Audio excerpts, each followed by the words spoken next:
नमस्ते साथियों, राम राम साथियों। भाई जितने भाई संगठन के जुड़े हुए हैं, हमारे सर्वजातीय गणतांत्रिक परिवार और क्रांतिकारी जाट फेडरेशन और भी तमाम जो सोशल मीडिया के माध्यम से साथियों से जुड़ा हुआ है, सभी को मेरी तरफ से राम राम साथियों। बहुत सारे भाइयों का ये था कि भी लंबे टाइम से आप सक्रिय नहीं हो, लाइव भी नहीं, और बहुत आंदोलन हुए हैं बीच में, उनमें कोई भागीदारी नहीं। तो साथियों, मैंने संगठन के साथियों को पता है जो जुड़े हुए हैं कि भाई जो आत्मनिर्भर नौजवान मिशन हमने चला रखा है उसके संबंध में कुछ जरूरी काम थे, रिसर्च थी, क्योंकि हम जो आयुर्वेद पे, प्राकृतिक खेती पे, प्राण ऊर्जा विज्ञान पे जो चीजें कर रहे हैं वो थोड़ा लीक से हटके चीजें हैं और थोड़ा समय और स्पेस की जरूरत थी। मैंने अनुरोध किया था साथियों से कि भाई थोड़ा सा मेरे को ब्रेक दें आप। तो उस ब्रेक में मैंने काफी सारी चीजें करी हैं बहुत सारे साथियों से मिलकर, और अब जो सक्रिय जो हमारा सामाजिक जीवन है, जो हमने अपने संगठन जिन मुद्दों को लेकर, जिस विषय को लेकर बनाए हैं, उस पर हम मजबूती से काम करने के लिए दोबारा सक्रिय होंगे। और काम की आवश्यकता भी है, क्योंकि बहुत सारी चीजें इकट्ठी हो जाती हैं तो मामला फिर ढीला पड़ जाता है यदि आप एक्टिव ना रहो तो एक्टिव नहीं, भाई मजबूती से एक्टिव होंगे। और जो हम सोच रहे थे कि भाई जमीन पे अपने भाईचारे को जोड़ के जो मुद्दे हैं हमारे, उनके समाधान के लिए प्रयास करेंगे, क्योंकि गाना बजाना तो बहुत हो चुका है वे समाज में, रोज ही कोई ना कोई मुद्दे पे आंदोलन होता रहता है, रोज मुर्दाबाद जिंदाबाद के नारे लगते रहते हैं। तो मुख्य बात ये थी कि समाधान का प्रयास करेंगे। और मेरी आगे कोई बात कहने से पहले तमाम साथियों से भाई मेरा निमंत्रण है पूरे संगठन की तरफ से कि जो 21 और 22 फरवरी है आने वाली, उसमें हम अंतर्राष्ट्रीय जाट धर्मशाला कुरुक्षेत्र की है, उसमें हम जाट एकता महाकुंभ के नाम से 2 दिन का प्रोग्राम कर रहे हैं, जिसमें पहले दिन चिंतन मंथन का शिविर होगा, दूसरे दिन बड़ी आम सभा होगी। हमारे जाट समाज को जो आज के हालात हैं, वर्तमान हालात हैं, इनके बारे में गंभीरता से बैठ के चिंतन करने की आवश्यकता है। और उसके लिए आवश्यकता है कि जो बुद्धिजीवी तबका है हमारा, जो योद्धा नौजवान है, सारे एक जगह पे बैठे समय दें।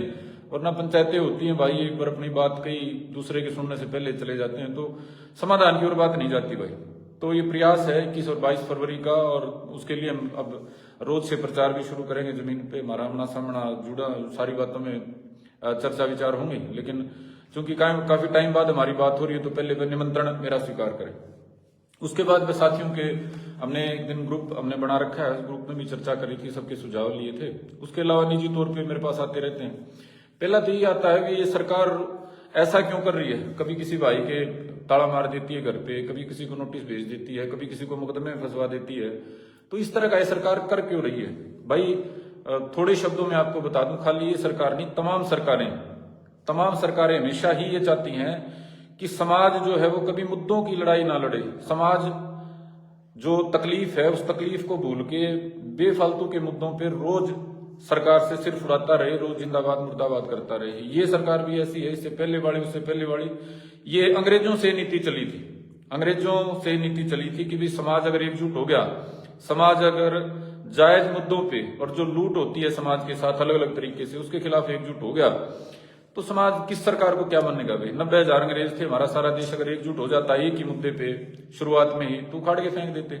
उसके बाद अंग्रेजों से सीख लेके जो सरकारें आई, वर्तमान सरकारों तक, सबने यही चाहा, जो किसान के मुद्दे हैं किसान उनके लिए ना खड़ा हो, मजदूर के मुद्दे हैं मजदूर उनके लिए ना खड़ा हो, व्यापारी के मुद्दे हैं व्यापारी उनके लिए ना खड़ा हो, और जो नौजवानों के मुद्दे हैं उनके लिए नौजवान ना खड़ा हो, और ही बातों में उलझे रहे। और इसलिए सरकार, यदि आप अपनी तरफ से नहीं अगर कोई बिना वजह का मुद्दा खड़ा करते तो सरकार खड़ा करवा देती है। अननेसेसरी की बातें होती हैं, और ये सोशल मीडिया का जमाना है भाई, इसमें बड़ा आसान है बातों को बड़ा करना।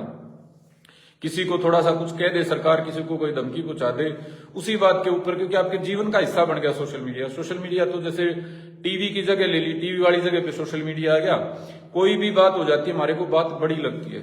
तो थोड़ा सा आपको मेरे भाई मैं समझाने का प्रयास करूंगा थोड़े से शब्दों में, कि आपको समझना पड़ेगा कि ये मुद्दे सरकार खड़ा करवाना चाहती है या इनके पीछे जनमन कोई कारण है। अगर सरकार जानबूझ के आपको चाहती है आंदोलन करें तो आपको सोचना पड़ेगा कि आपको सरकार के जो चाल है उसमें नहीं आना चाहिए। ये सरकार, आपको मैं याद दिला देता हूं, ये सरकार आंदोलनों को खाद के रूप में इस्तेमाल करती है। इस सरकार ने 2014 से लेकर 19 तक कोई बड़ा काम नहीं करा था भाजपा ने, लेकिन ये सरकार में आई कैसे? 2016, 17, 18 में हरियाणा में आंदोलन हुआ जाट आरक्षण का, उसके काउंटर पोलराइजेशन में इसने बाकी जातियों को इकट्ठा कर लिया कि भी देखो ये जाट तो हंगामा करते हैं, जाट ये करते हैं, जाट वो करते हैं। उस काउंटर पोलराइजेशन में 2019 में सरकार आ गई। उसके बाद 2024 में कैसे आई? 1924 में भी कोई क्रांति बड़ी नहीं करी थी। किस खाद पे आई है सरकार? वो 2020 से लेके 22-23 तक जो आंदोलन चला किसान का, उसमें जो जेन्युइन हमारी मांगे थी उनको भी सरकार ने एक बड़े वर्ग तक ये दिखा दिया कि इनकी तो रोज की आदत है आंदोलन करने की, तुम्हारे को जीने नहीं देना चाहते। तो पोलराइजेशन, काउंटर पोलराइजेशन के इस खेल में दूसरी बार फिर इनकी सरकार आ गई। और तो छोड़ो यार, उत्तर प्रदेश में जहां लखीमपुर खीरी में किसानों को गाड़ी से रगड़ के मार दिया गया, वहां भी लगभग सारी सीटें ये बीजेपी जीत गई। कैसे जीत गई? क्योंकि इसको मेरे भाई कोई भी चीज हो, अल्लाह गुल्ला किसी तरह का हो, उसका इलेक्शन में इस्तेमाल करना आता है। हम इस चीज को समझते नहीं है, तमाम पॉलिटिकल जो लोग हैं वो समझते हैं, लेकिन कहते हैं ना वे बहती गंगा में हाथ धो लो। उनको ये लगता है कि ये वर्ग जो है आंदोलन की खिलाफत में बीजेपी के साथ जाएगा तो हम बाकियों की जय जयकार कर लेते हैं, उनको जोड़ लेते हैं साथ में। तो इसमें होता क्या है भाई, पार्टियां तो अपना अपना हिस्सा निकाल ले जाती हैं। भाजपा अपना बड़ा पोलराइजेशन करती है, वो सरकार बना ले जाती है। दूसरी मुख्य विपक्षी पार्टी बन जाती है, कोई ना बनने वाला एमएलए बन जाता है, कोई ना बनने वाला सांसद बन जाता है। नुकसान किसको होता है? नुकसान होता है आम आदमी को। विशेष तौर पे अगर हम बात करें तो हमारे किसान और मजदूर समाज को नुकसान होता है, हमारे जो नौजवान बेरोजगार भाई हैं उनको नुकसान होता है। और उनके नुकसान की चिंता अगर ये खुद नहीं करेंगे तो दूसरा कोई नहीं करने वाला है। मैं आपको तथ्य समेत बता रहा हूं, हरियाणा में जो किसान यूनियन थी वो 80 के दशक में बनी थी, शायद 75, 76 या 79 में। उस समय से लेके आज तक किसान यूनियन लगातार सक्रिय हैं, अलग अलग नाम से। पहले उमरा सुल्तानपुर से मांगेराम मलिक जी होते थे, उसके बाद घासीराम नैन जी सक्रिय हुए, फिर थोड़ा सा समय टिकैत का भी, यहाँ जो बड़े टिकैत थे महेंद्र सिंह टिकैत जी, उनका भी यहाँ काम रहा। और उसके बाद गुरुराम चढ़ूनी थे, फिर 5-4 साल हमने नौजवानों ने करी 2012, 13 से 18, 19 तक। अब 20 के बाद बहुत सारे संगठन बने हुए, तो गिनती नहीं है। तो 50 साल का ये जो दौर है ना किसान के संघर्षों का, इसमें 50 साल पहले किसान कहाँ खड़ा था और आज कहाँ खड़ा है, एक तुलनात्मक अध्ययन करके देखे ना, तो किसान ऊपर नहीं गया, नीचे गया है। किसान की समस्याएं खत्म नहीं हुई, नई नई समस्याएं पैदा हुई हैं। तो ये सोचने का विषय है कि ऐसा क्यों हो रहा है। ऐसा इसलिए हो रहा है कि सरकार अपने पत्ते फेंक के हमारे को जाल में फंसाती है। जैसे उसको मछली को फंसाया जाता है ना, बिना बात के मुद्दे खड़ा करके, और हमारी ऊर्जा को खराब कराती है। अब रोज रोज लड़ने की किसी की सामर्थ्य नहीं होती। ऐसा कोई नहीं होता है कि साल के 365 दिन लगातार 5 साल लड़ता रहे, कोई नहीं है भाई। एक आध लड़ाई होती है, एक आध आंदोलन होता है। उस आंदोलन में यदि आपकी जायज समस्या का समाधान ना हो तो मेरे भाई फिर आप में हिम्मत रहती नहीं है। 2020 में आंदोलन हुआ था, 12-13 महीने चला। लास्ट के महीनों में जितनी सक्रियता शुरू में थी लास्ट में नहीं रह गई थी। उसके बाद चलो सक्सेसफुल आंदोलन हो गया, अलग अलग राजनीतिक कारणों से सरकार ने वो कानून वापस ले लिए। 2020 के बाद से हरियाणा में कोई बड़ा किसान आंदोलन जुड़ पाया है क्या? छोटे छोटे मुद्दों पे ऊर्जा खराब कराई जा रही है, कभी टोल के नाम पे, कभी किसी पे मुकदमा लगा देंगे, कभी कोई नोटिस पहुंचा देंगे, कभी और कोई नया मामला छेड़ देंगे। तो ये काम कर करके सरकार ने आपकी ऊर्जा को डिफ्यूज कर दिया। इवन इस लेवल पे डिफ्यूज कर दिया कि 2024 का जो लखीमपुर, ये जो अपना बॉर्डर पे, शंभू बॉर्डर पे आंदोलन खड़ा हुआ था, उसमें हरियाणा की भागीदारी आपको ध्यान एक बार करना चाहिए, रिकॉल करना चाहिए कितनी थी। हरियाणा में कितने लोग शंभू बॉर्डर पे या उस आंदोलन में हिस्सेदारी के लिए गए थे? लाखों किसान हरियाणा में तो, और उसमें जाने वाले कितने थे? और आम आदमी को तो छोड़ दीजिए, नेता कितने जाने वाले थे? उसमें नेता कितने थे जिन्होंने हरियाणा में प्रचार करके कहा कि चलो आर पार की लड़ाई लड़ते, हमारे भाई शुभकर्ण को गोली मार दी गई है, हमारे शुभकर्ण भाई को शहीद कर दिया गया है, देखो किसानों पे गोलियां लाठियां चल। कितने थे नेता सक्रिय मैदान पे जब आर पार की लड़ाई हो रही थी? तो कोई नहीं था। सरकार ने सबकी हवा निकाल रखी है, कड़वा सत्य है। पहली बात तो ये है भाई, इस सरकार को आंदोलन में मजा आता है। दूसरी बात ये है, सरकार को ये पता है कि आंदोलन से ये हमारा उखाड़ भी कुछ नहीं पाएंगे। ठीक है, 13 महीने के आंदोलन में इनकी एनर्जी लगी। अब सबका बेदारा है, कड़वी लगेगी कुछ भाइयों को बात, लेकिन सबका बेदारा है। सभी के पता है दाने कितने हैं, कौन कितना सहन कर सकता, उसी के हिसाब से वे सबके मजे लेते रहती है सरकार। और इस सरकार की जो ये नीति है भाई, इसमें जो आप सभ्य भाई हैं, समझदार भाई हैं, आपको इसमें नहीं फंसना चाहिए। आंदोलन जो है मजबूरी का नाम आंदोलन है, लेकिन हमने रोज का काम आंदोलन बना लिया।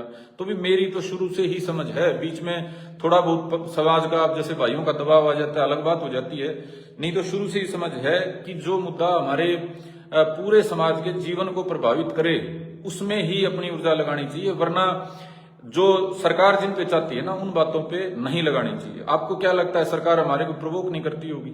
सरकार, मैं पीछे की तो छोड़ दीजिए, पीछे तो पता नहीं कितने मुकदमे किस किस तरह की हमारे को देखने को मिला। अभी जो पिछला आपका 1-1.5 साल गया है, उस 1-1.5 साल की बता देता हूं। मैं चाहता नहीं उन बातों के ऊपर समाज अपनी ऊर्जा खराब करे, लेकिन ये चल रहा है ना जो समाज में, ये जो भी चल रहा है, इसको लेके आपको थोड़ा सा बता देता हूं मैं। 2024 का जो इलेक्शन था, इलेक्शन में सरकार लिस्ट बनाती है, एक क्रिमिनलों की लिस्ट बनाती है जो इलेक्शन को डिस्टर्ब कर सकते हैं, एक सामाजिक जो एक्टिविस्ट होते हैं उनकी लिस्ट बनाती है कि भी ये कुछ हंगामा कर सकते हैं।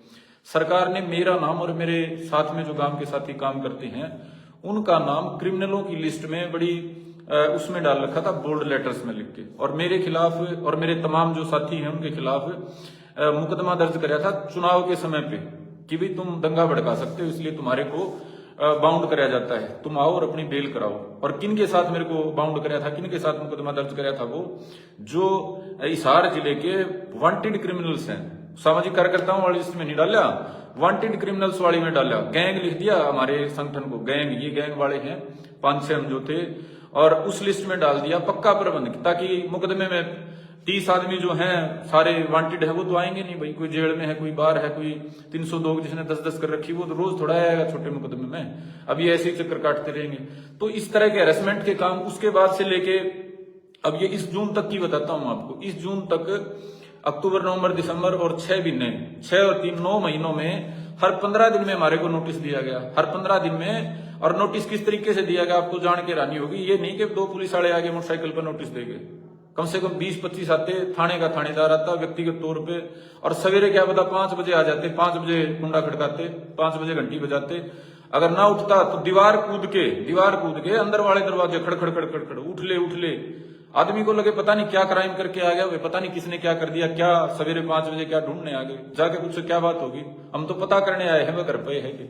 मतलब हैरेसमेंट का लेवल देखो। फिर साथ में खड़ा होकर साइन कराएंगे, नोटिस सर्व करेंगे, वारंट सर्व करेंगे, फिर फोटो खींचेंगे, अगले ऊपर भेजना है जी। मैंने किस लिए फोटो खींच रहे हो तुम, हमारे को ऊपर भेजना पड़ता है हर 15 दिन में। मतलब आप समाज के लिए काम कर रहे हो, और मैं तो 2-3 साल से तो कोई बड़े सरकार विरोधी आंदोलन भी नहीं कर रहा था, लेकिन अरेस्ट करने का मैं आपको बता रहा हूं। ये टोकने का कि ये कोई बड़ा हंगामा करें, चिल्लाएं, चीख पुकार करें, ये चलती रहती है और ये मेरे भाई फेस करनी पड़ती है। ये तो अब की बात है जब आप ये मानते हो कि संदीप भारती तो आंदोलन ही नहीं कर रहा, बस वो जो हो रहा है ना उसको भुगत रहे हैं, भुगतना पड़ता है। कोई सामाजिक अगर कोई काम करने की सोचता है तो लड्डू नहीं मिलते भाई इस काम में। इसमें यही झूठे मुकदमे, फर्जी मुकदमे, दाबा शाबा, डर दिखावा, जेल, यही चीजें चलती हैं। इसमें कोई माड़ा नहीं पराती सरकार। और इन बातों को लेके मेरी ऐसी समझ शुरू से ही है कि इन बातों को लेके समाज को कम से कम डिस्टर्ब नहीं करना चाहिए। समाज को ये नहीं कहना चाहिए कि मर गए, खप गए, बचा लो। समाज के लिए मुद्दे हैं। अब किसान का मुद्दा है, 2 ही मुद्दे हैं किसान के। पहला मुद्दा है लागत से 1.5 गुना भाव, या महंगाई के हिसाब से भाव, या स्वामीनाथन रिपोर्ट के हिसाब से भाव। उसके ऊपर किसान को लड़ना चाहिए था 50 साल में। अगर 10 बार लड़ता तो 10 के 10 बार उस बात पे लड़ना चाहिए था। दूसरा मुद्दा है कर्जा मुक्ति का। अब ये कर्जे माफ कर देते हैं 5-4 साल में। इस सरकार ने तो 15 साल हो जाएंगे, तो करे नहीं। पिछली जाते जाते कर गई थी, उससे पहले 1-2 सरकारें और कर गई थी। दूसरा जो मुद्दा है किसान के लिए वो कर्जा मुक्ति का है कि खेती के कारण हमारे को जो घाटा मिला है उससे छुटकारा मिले। ये बातें मैं इसलिए बता रहा हूं कि किसान के नाम पे मेरे बहुत सारे भाई 2020 के बाद सक्रिय हो गए, नेतागिरी की होगी, हम नेता बन गए। इन 2 मुद्दों के ऊपर एक बार भी हरियाणा में लठ नहीं बजे, एक बार भी केंद्र से, प्रदेश सरकार से लठ नहीं बजे। हमने 6-7 साल काम कराया, तो हमारे 6-7 साल अगर हम 7 बार लड़े हैं 7 साल में, तो 7 बार इसी बात के ऊपर लठ बजा, इसी बात के ऊपर रेल रोकी, इसी बात के ऊपर हमने सड़क रोकी, इसी बात पे भूखे बैठे कि वे किसान की कर्जा मुक्ति कैसे हो, सरकार वो हमारे को तरीका दे। लागत से 1.5 गुना भाव कैसे मिले वो हमारे को सरकार लागू करके दिखाए। ये मुकदमे लग जाना और ये बातें, तो 25 मुकदमे लगे भाई मेरे पे, और 25 मुकदमों की आपको मोटी मोटी सी बता देता हूं। एक मुकदमा 30 से लेके और 50 तक तारीखें लग जाती हैं एक मुकदमे, फैसले तक जाते जाते। एक मुकदमा तो अब तक चल रहा है, 10 साल से ज्यादा हो गए। तो ये मान के चलो अगर 25 की जोड़े ना, 35 भी औसत जोड़े तो 800-900 तारीखें लगी होंगी कोर्टों में। 800-900 3 साल जीवन के कोर्टों में खराब हो गए। 800-900 में से मैंने कितनी बार यहाँ पोस्ट डाल के आपको ये बताया कि भाई आज मैं फलाने कोर्ट में पेश हुआ और देखिए मेरे साथियों ने क्रांति था रखी थी, सरकार ने ये कर दिया। कितनी बार आपने, कितनी बार मेरे फोटो देखे होंगे। 22-23 हम एक्विटल हो लिए हमारे, मेरे ख्याल से 22 पोस्ट मैंने ये भी नहीं डाली होंगी, आज हम बरी हो गए। निजी है भाई, संघर्ष का हिस्सा है, आपको भुगतना ही पड़ता है, आप भाग नहीं सकते उससे। और उसको लेके यदि आप समाज को रोज कहते हैं ना विक्टिम कार्ड करना कि यार मैं मार दिया, यार मैं फिर मुकदमे। अब 2 साल तो हमारा ऐसा रहा है 2017-18 का, जब मेरे ख्याल से तारीख और जगह भूलने लगे थे, आज कहाँ की तारीख है, कौन से कोर्ट की तारीख है और इसमें क्या होने वाला है। आदमी थक जाता है रोज रोज भुगत के, तीसरे दिन आज उसमें। लेकिन उसके बाद भी आप समाज को इन चीजों में, यदि आप जेन्युइन समाज का भला चाहते हो, यदि यही चाहते हो कि चेहरा चमकना चाहिए, लोग बढ़िया लाइक कर दें, बहुत तकड़ा योद्धा छोरा है भाई, इतना कह दें, शाबाशी दे दें, भगत सिंह बता दें, उतना ही चाहते हो तो फिर करते रहो भाई। लेकिन यदि वास्तव में समाज का भला चाहते हो भाई, तो ये निजी बातें हैं भाई। एक इसी के माध्यम से मेरे तमाम साथियों का जो ये कह रहे थे कि भाई फलाने भाई के लिए हमने आंदोलन करना चाहिए, उस भाई के लिए आंदोलन करना चाहिए। मेरे साथियों, सार्वजनिक मुद्दे में यदि किसी के साथ अत्याचार होता है, मान लो आंदोलन चल रहा है किसान की कर्जा मुक्ति का, उसमें आंदोलन चलते हुए कुछ नुकसान हो गया, तो फिर हम अपनी ताकत को, अपनी सामर्थ्य को, अपनी क्षमता को देख के सहयोग करने की कोशिश कर सकते हैं, प्रयास कर सकते हैं। लेकिन निजी बातों पे यदि आप जाओगे भाई, तो इस सरकार के हाथ में खेलने का काम है। ये सरकार तो मैंने बताया 9 दूनी 18 नोटिस तो मेरे आ लिए, और जिस तरीके से मेरे आए हैं किसी के गए नहीं होंगे। गांव के 5-7 भाई जो खड़े हुआ करते उन्हें तो मजा सा आया करता, हो लकी है, सारे डाल के आदमी हूं भाई। मैंने कदे गांव इकट्ठा नहीं कराया, मैंने कदे प्रेस कॉन्फ्रेंस नहीं करी, मैंने कदे उनकी वीडियो भी नहीं बनाई। आखिरी बार जब आए ना, मेरा मतलब छो हो गया, सवेरे जमाए 5 बजे आ गए, हंगामा मचा दिया। मैंने कहा आखिरी बार है, आज का बाद आगे तो न्यू मान लो 1 मुकदमा लागेगा, लेकिन तारी तसल्ली करूंगा। बाकायदा सख्ती से कहना पड़ा, नौबत लेनी पड़ी, बात करोगे तो बात बड़ी हो जाएगी। उसके बाद वो आना छोड़ दिया, उसके बाद नोटिस बंद हो गए। लेकिन बाद में भी आते तो वो उस टाइम का तत्कालिक गुस्सा था, वो सहन करने की जो आदत है मेरे भाई, सार्वजनिक जीवन में यदि आप हो तो आपको डाल लेनी चाहिए। तो मेरा इस जो ये वर्तमान में जो आपके सवाल थे भाई, भाइयों के साथ गलत हो रहा है, उसमें भाई सार्वजनिक जो कोई होगा ना मामला, उसमें 100% हिस्सेदारी भी करेंगे और कोशिश करेंगे अपनी क्षमता अनुसार हम सहयोग कर पाए। लेकिन निजी मामलों में मेरे भाई खुद का ही जब हम नहीं कर रहे तो दूसरे का करने का तो बनता ही नहीं ना। जब खुद संदीप पर साथ हड़ा पे धक्काशाही हो रही है 2 महीने पहले तक भी, उसी को लेकर हम दूसरे आदमी को नहीं तंग कर रहे, तो भाई ये चीजें है ना। मेरा आपको सजेशन है कि सोशल मीडिया को आप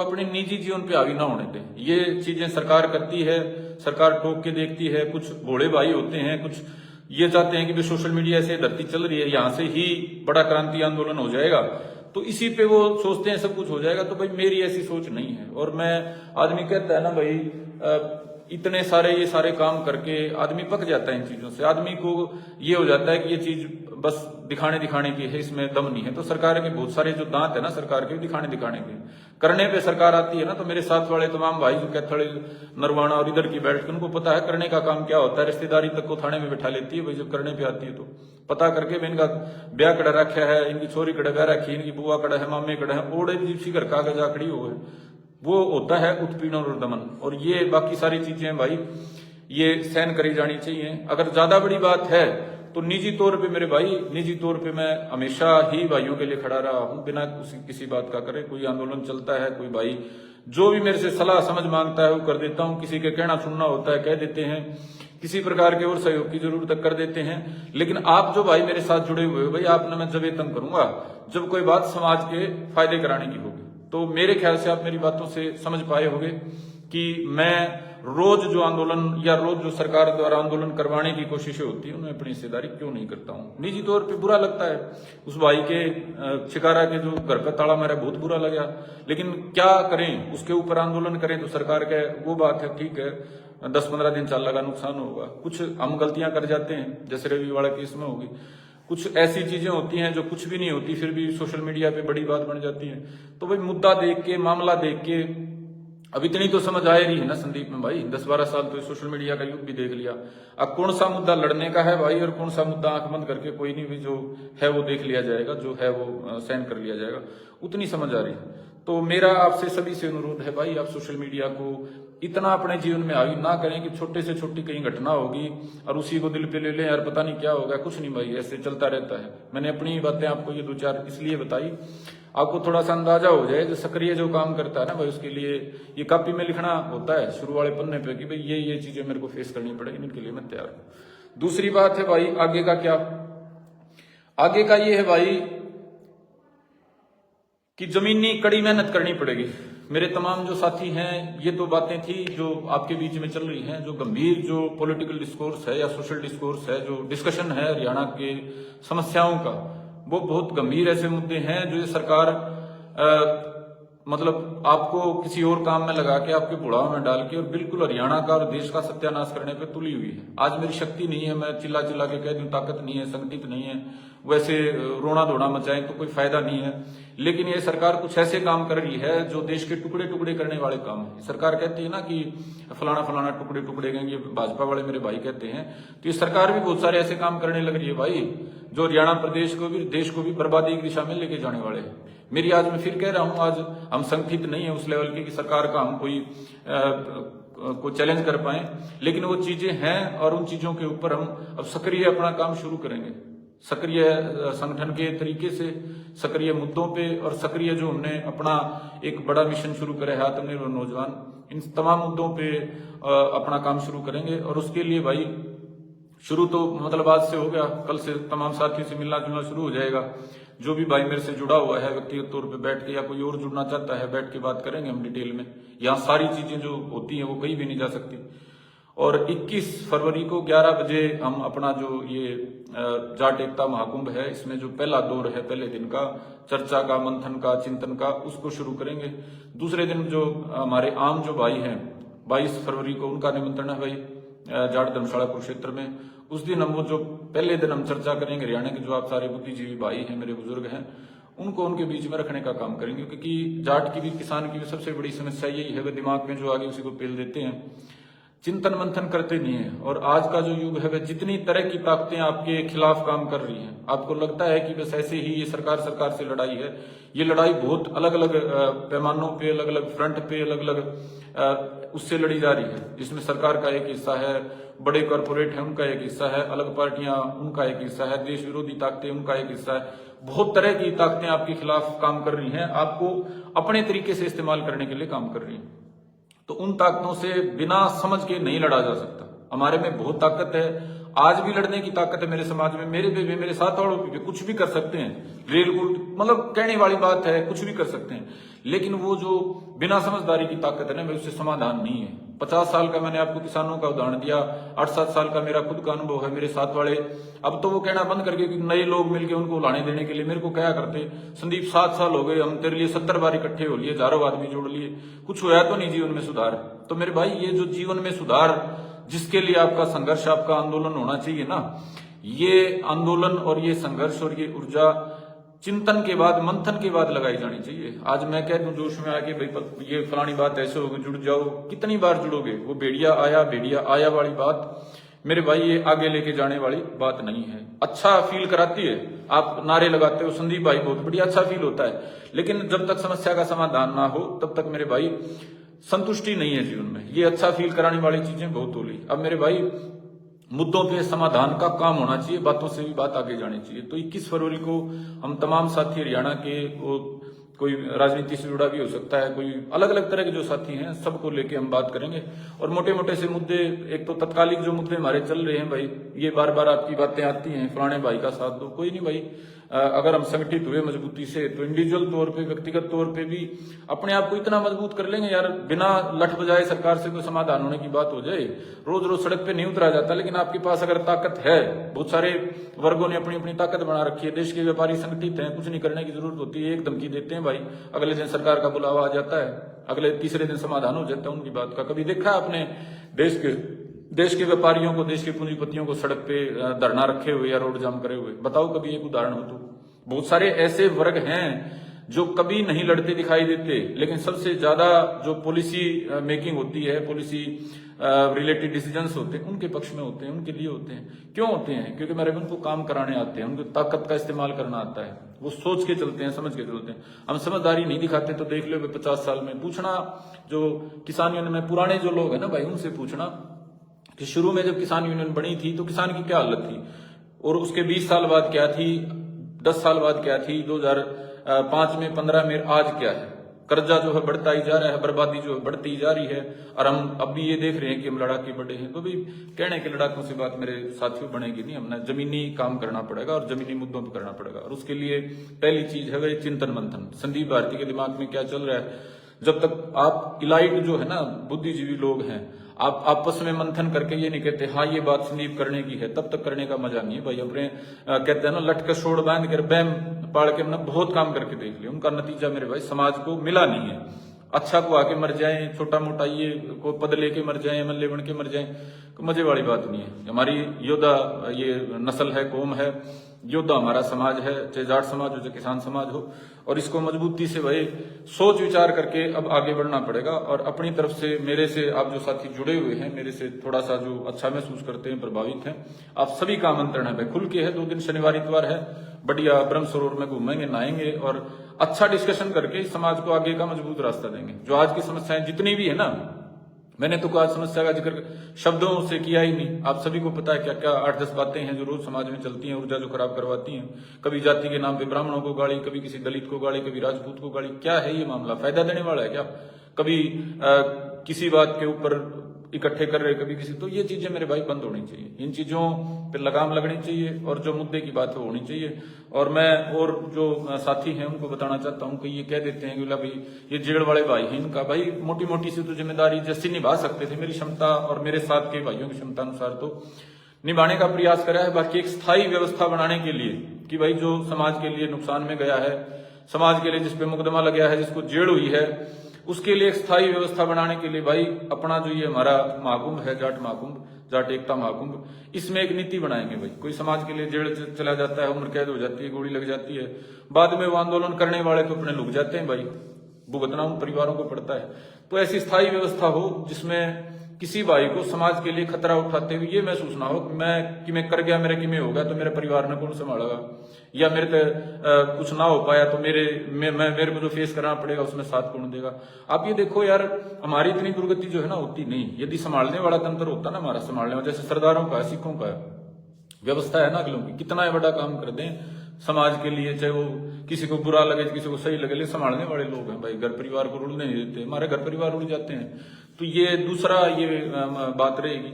बहुत सारे भाइयों का ये सुझाव भी था सजेशन के रूप में, और बहुत सारों के सवाल भी थे कि उनका क्या होगा। भाई करेंगे, ये तो एक निर्णायक चीज है, पीछे जो नुकसान हो उसकी भरपाई करेंगे और आगे के लिए ऐसा रास्ता तय करेंगे भाई जो कि मैं समाधान नाड़ा हो। यार ये सोशल मीडिया वाले ड्रामे तमाशे भाई, मेरे को तो कम से कम इनसे मेरा काफी पहले मन भर गया था, और एक्साइट नहीं करती मुझे ये चीजें, मुझे ये प्रभावित नहीं करती कि वे फलानी जगह ये हो रहा है। मैंने बता दिया सारी चीजें यार, हम 3 टाइम्स फेस करी। कल मैं एक भाई वो जय हिंद है नवीन, उसकी सुन रहा था, बोला भाई रोज होते रहते हैं, तो फिर रोज जिसने देख लिया हो ना वो इन चीजों से प्रभावित नहीं होता। फिर भी मेरी बात को मैं विराम की ओर लेके जाते हुए आप तमाम साथियों से अनुरोध करूंगा कि भाई मैं सारे समाज की तो नहीं कहता, सारे समाज को मैं खड़ा करूंगा किसी भाई के लिए, या मैं अपना संगठन जो भाई जोड़ रखे हैं उनको खड़ा करूंगा। व्यक्तिगत तौर पे भाई मैं किसी भी भाई के अच्छे बुरे में हमेशा ये चाहता हूं कि मेरी ऊर्जा का इस्तेमाल से उसका कुछ भला हो पाए, तो मैं व्यक्तिगत तौर पे हमेशा तैयार हूं। ये जो बातें मैं कह रहा था, ये सामाजिक कह रहा था कि भाई समाज के रूप में हमने क्यों नहीं खड़ा करा, क्यों नहीं यहाँ नारे लगा हुआ फलाने का ये करेंगे। निजी तौर पे भाई कोई मेरे नुकसान भी किसी भाई ने कर रखा है और मेरी उसको लगता है कि मेरी समझ से या मेरे सहयोग से या मेरा खड़ा होने से उसका कुछ भला हो जाएगा, तो मैं हरदम तैयार हूँ। मेरा विरोधी है कोई, उसके लिए भी तैयार हूँ। आप सामान्य जो भाई हैं भाई, आपके लिए मैं हमेशा तैयार हूँ। ये मैंने या हमारी जो व्यवस्था बनी हुई है ग्रुप की उसमें भी कह रखा था। निजी तौर पे आप संदीप को कभी भी आजमा के देख सकते हैं। हाँ, सार्वजनिक तौर पे जो है भाइयों को जोड़ के, समाज को जोड़ के, वो चीज तो मैं उसी बात के लिए करूंगा भाई जो पूरे समाज के हित की हो, पूरे समाज को फायदा करने वाली। कोई भाई कभी भी निजी तौर पे आप मुझे याद कर सकते हैं, आपने मेरा नुकसान कर रखा है, मेरे को कोई इस बात से फर्क नहीं, मैं परमात्मा पे छोड़ देता हूँ फायदे नुकसान वाली चीजें। तो आप कभी भी निजी तौर पे आपको ऐसा लगता है कि मेरे साथ कोई नहीं खड़ा, निजी तौर पे आपको ऐसा लगता है कि मैं संकट में हूँ, सरकार ये होगी वो होगी, भाई संदीप आपके साथ जरूर खड़ा होगा। तो मेरी आपने बड़ी विस्तार से मेरे भाई बात सुनी। अब कल से मेरे भाई काम लग जाएंगे और प्रयास हमारा रहेगा कि भाईचारे को बढ़िया तरीके से जोड़ के, पहले तो जो पीछे नुकसान हमारा हो रहा है, हमारे बहुत सारे भाई, आपने उनकी सबकी कहानी सुनी होगी, मैं रोज नहीं सुनाता यहाँ, अलग अलग तरीके से उन भाइयों ने अपनी बात रखी। उन भाइयों का आप उनका जो जख्म है, किसी को भाई को जेड़ है, किसी को और नुकसान है, उनके जख्मों पे मलहम लगाने का जो काम है परमानेंट करेंगे। ये नहीं कि एक बार जोश में आगे करोड़ों इकट्ठे कर लिए और अगली बार फिर भूल भाल गए, यो काम नहीं। परमानेंट व्यवस्था भाई मेरा ऐसा प्रयास है, पढ़े लिखने वाले तरीके से, हमारे बड़े बुद्धिजीवी बुजुर्ग हमारे साथ जुड़े हुए हैं, उनके मार्गदर्शन में होगी। और आगे के लिए जो हमने काम करना है, जाति के लिए, समाज के लिए, भाईचारे के लिए, उसमें हम ऐसा रास्ता अपनाएंगे जो इस सरकार को बार बार मौका ना देवे। ये सरकार हमारे आंदोलनों को इस्तेमाल कर जाती है यार, कहते हैं ना कंधे इस्तेमाल करना। ये सरकार हमारे आंदोलनों को कंधे के रूप में इस्तेमाल करती है, कुछ भी काम नहीं करते। ये 5 साल कागज छुआए रखते हैं। आज फैमिली आईडी बनवा लो, फार्मर आईडी बनवा लो, आधार कार्ड अपडेट करवा लो, AYC KYC TYC ये चलते रहते हैं। और इलेक्शन के टाइम पे हमने जो ये सोच के कराया होता ना कि हमने बड़ी लड़ाई लड़ी, हमने 2016, 17, 18 में बड़ी लड़ाई लड़ी, जाटों के सम्मान मान की, हम ये सोच रहे पता नहीं क्या धरती पलट होगा। उसका धरती पलट ये हुआ कि दोबारा फिर अगली सरकार ले आई छोड़ घटा करके। तो ये जो है ना, इन सरकारों को, इसको भी, पहले वालों को भी आंदोलन को निपटना, आंदोलन को मैनेज करना अपने फायदे के लिए आ गया है भाई। इसलिए हमने कोई आंदोलन भी भविष्य में करना है तो बड़ा सावधानी से, समझदारी से करना होगा। ऐसा करना होगा जिसका फायदा समाज को हो और सरकार उसको मुद्दों को खत्म करने का मुद्दों को खत्म करने में उसको इस्तेमाल न कर पाए। तो और किसी भाई का कोई सवाल हो भाई, क्योंकि काफी दिन हो गए थे। हाँ भाई, मेला साहब बिल्कुल समाज के पढ़े लिखे, आप सारे पढ़े लिखे भाई हैं भाई। सोशल मीडिया के युग में देख, शुरू हुई थी ना सोशल मीडिया, तब तो सारे ही अनपढ़ थे। मैं भी अनपढ़ था सोशल मीडिया के हिसाब से, पता ही नहीं था कैसे चीजें होंगी। हमारे को तो ये लगा कि यार सारा देश जानने लग गया, सारे टाइम हमारे को एक्टिव रहना पड़ेगा, बढ़िया बढ़िया बातें करनी पड़ेंगी। तो उस भाव जो होता है ना, 24 घंटे अच्छा कुआने का भाव, इसके चक्कर में आदमी मतलब हर टाइम सच्चाई पे नहीं रह पाता। आदमी सोचता है अगर लोग पता नहीं क्या कहेंगे। तो हमारे को ये स्वीकार कर लेना चाहिए कि सोशल मीडिया जीवन का हिस्सा मात्र है, जीवन नहीं है। जीवन तो हम जो जी रहे हैं ना जमीन पे, हम अपने परिवार में, यार दोस्तों में, भाईचारे में, वो जीवन है। अब जैसे उस जीवन को जिया करते ना, वैसे ही हमारे को सोशल मीडिया पे जीना आना चाहिए। जितनी बात हम कर सकते हैं, जितनी हमारी समझ, उतनी बात करनी चाहिए। हम बढ़ा चढ़ा के बात कह दी, हमने भी कई बार बढ़ा चढ़ा के बात कह दी, वो बाद में लेनी देनी ना वो बात, वो सोचा इसने बात नहीं को छिपाऊं। अब एक बात को छिपाने के लिए 10 बात और नई बिना बात की जोड़नी पड़े। तो वो फेज देखा ना भाई, बैठ के चिंतन करा, अनुभव करा कि यार ऐसा थोड़ा ही है कि सोशल मीडिया पे जो भाई जुड़े हुए हैं वो दूसरे लोग के हैं, उनका सामना नहीं करना। वो भी तो 10, 20, 50, 100 किलोमीटर के भाई हैं, हमारे जैसे भाई हैं। कोई ऐसा नहीं कि हमारे उनमें कोई फर्क हो, वो सारी चीजें समझते भी होंगे। तो ये जो फेज था ना मेरे भाई, जो सिखाने वाला, वो बहुतों का बीत चुका। मेरे साथ आप बहुत लोगों ने भी ये चीजें देखी हैं। शुद्ध सच्चाई पे जैसे हम अपने भाईचारे में जिया करते सोशल मीडिया के आने से पहले, वैसे ही हमारे को जीना पड़ेगा भाई। तभी जीने का मजा है, तभी सोशल मीडिया का हम कोई फायदा ले पाएंगे ना। तो ऐसे मेरे भाई जनरेशन आफ्टर जनरेशन हमारे बुजुर्गों की चली गई, वो बेचारे वैसे भुगा लिए जाया करते। इलेक्शन के टाइम पे कोई एक आता नेता भुगा लिए जाया करता, और ऐसे हमारी चली जाएगी। अमर चौधरी भाई, सोशल मीडिया के हीरो रह गए, जमीनी स्तर पर काम करना नहीं चाहते। ये होगी भाई समस्या, इवन हमारे साथ भी होगी। पहले बहुत मेहनत करी भाई हमने, मेरे ख्याल से हरियाणा में 1100 गांव में मैंने सभाएं कर रखी हैं। क्या उम्र है मेरी, 1100 गांव कितने होते हैं जोड़ के देखो आप। चौटाला साहब ने करी होगी, उसके सिवा किसी ने करी नहीं। एक के गांव में तो ऐसे होंगे, 500 गांव तो ऐसे होंगे, मैं 4-4, 5-5 बार सभाएं करके आ लिया वहां, जाट की, किसान की, सारी चीजों की। लेकिन सोशल मीडिया आने के बाद पता नहीं दिमाग में क्या हुआ कि वो जो जुनून था ना कि आमना सामना करके भाइयों से बात करें, वो खत्म होगी बात। यहाँ सोशल मीडिया पे सोच लेते हैं होगी जैसे बात खत्म। तो मेहनत भाई करनी पड़ेगी और प्रयास करेंगे आप भाइयों के सहयोग से हम कर पाए। उसके बिना समाधान नहीं है भाई। जमीनी जो मेहनत है ना, जमीनी मेहनत के बिना बड़ा परिवर्तन आएगा नहीं। आज तो आपको मेरी बात अच्छी लगेगी, हो सकता है 2 दिन बाद कोई और बड़ी बात कह जाए, उसकी अच्छी लगने लगे, तीसरे दिन को तीसरा कह जाए। स्थायी जो सोच है ना, स्थायी सोच जो है वो आमने सामने से ही बनेगी। और स्थायी सोच के बिना हमारी समस्याओं का, जो मैंने किसान की 2 बातें बताई, किसान की कर्जा मुक्ति और महंगाई या लागत के हिसाब से किसान को भाव, उसका कोई समाधान नहीं होगा। दूसरी एक और नई बन रही है, मेरी बात बहुत लंबी होगी लेकिन फिर भी जोड़ देता हूं। ये छोटे छोटे फाइनेंसर हो रहे हैं, प्राइवेट फाइनेंसर, ये प्राइवेट फाइनेंसिंग कंपनियां हैं और उन्होंने भोड़ापन में भाई लाख 50,000, 2-2 लाख लोन उठा रखा है। इवन मतलब 10 महिलाओं को इकट्ठा करके उनके नाम पर लोन दे रखा है। वो लोन इकट्ठा करने के नाम पे किस लेवल का अपमान करते हैं, फोनों पे गाड़ियां देते हैं, रिश्तेदारियों में गाड़ियां देते हैं, घर आके बेइज्जती करते हैं और फिर वो पता नहीं किस तरह से इन्होंने लीगली क्या कर रखा है, घर के ताला मार के घर को कुर्क कर लेते हैं। तो ये और तत्कालिक समस्या बन रही है, इसके ऊपर भी किसी का ध्यान नहीं है। बस कहीं कोई आ जाता है कब्जा करने, उसके एक आध भर पहुंच जाते हैं भाई। तो ये मेरे को ये चीजें तंग करती हैं। और कोई भाई ये ना समझे कि भाई ये चीजें मेरे को दिखाई नहीं दे रही या मेरा खून ठंडा हो गया या मेरे को इनसे तकलीफ नहीं होती। तकलीफ होती है, लेकिन भाई बिना तैयारी के मैं बहुत बार उलझ चुका हूं, मेरी क्षमता से ज्यादा बना है और मेरे तमाम साथियों ने काम करके देख लिए हैं। तो समाज अगर तैयारी कराएगा तो वे इन चीजों पे रोक लगाने के लिए अपना भरसक प्रयास करेंगे। मेरे को कोई किसी पार्टी से मोह नहीं है, मेरा मोह है तो समाज के प्रति है। समाज के लिए जो अच्छा है वो अच्छा है, बुरा है जो बुरा है। हमें ये फर्क नहीं करता कि भाई फलानी अच्छी है फलानी बुरी, मेरे लिए सारी एक बराबर है। तो ये तीसरा मुद्दा मैंने आपको किसान के बारे में बताया।